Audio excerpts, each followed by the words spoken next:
Dans cette vidéo, nous allons voir les règles pour réaliser un enchaînement d'opérations sans parenthèse.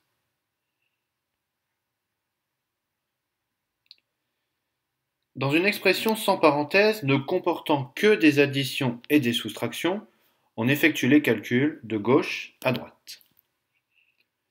Je souhaite effectuer le calcul suivant, 13 moins 7 plus 10. Cette expression ne comporte que des additions et des soustractions, donc je vais effectuer les calculs de gauche à droite. Je vais donc commencer par l'opération 13 moins 7, ce qui donne 6. Je réécris le reste du calcul que je n'ai pas touché, donc cela me donne A est égal à 6 plus 10, ce qui me donne donc 16.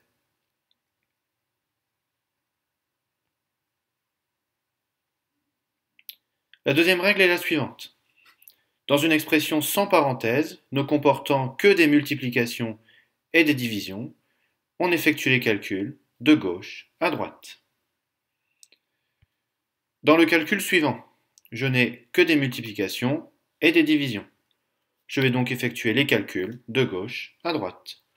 Je commence alors par 45 divisé par 5. 45 divisé par 5 est égal à 9. Je réécris le reste du calcul.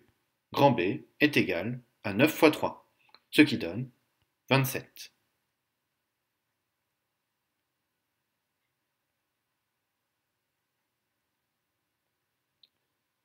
Si on doit effectuer un enchaînement d'opérations sans parenthèse, mélangeant addition, soustraction, division et multiplication, alors on doit effectuer en priorité les multiplications et les divisions.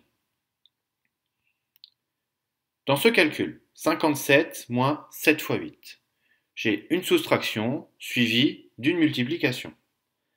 La multiplication est donc prioritaire sur la soustraction. Je commence donc par l'opération 7 fois 8. 7 fois 8 est égal à 56. Donc mon calcul revient à faire 57 moins 56, ce qui me donne comme résultat final 1. Voyons à présent un dernier exemple. Dans cet enchaînement, j'ai une multiplication, une soustraction et une division. Les multiplications et les divisions sont prioritaires sur les additions et les soustractions, donc je commence par faire la multiplication 3 fois 9 et la division 6 divisé par 2. Ce que j'ai souligné en bleu donne 27, ce que j'ai souligné en gris donne 3, donc le calcul grand D est égal à 27 moins 3. Par conséquent, grand D est égal à 24.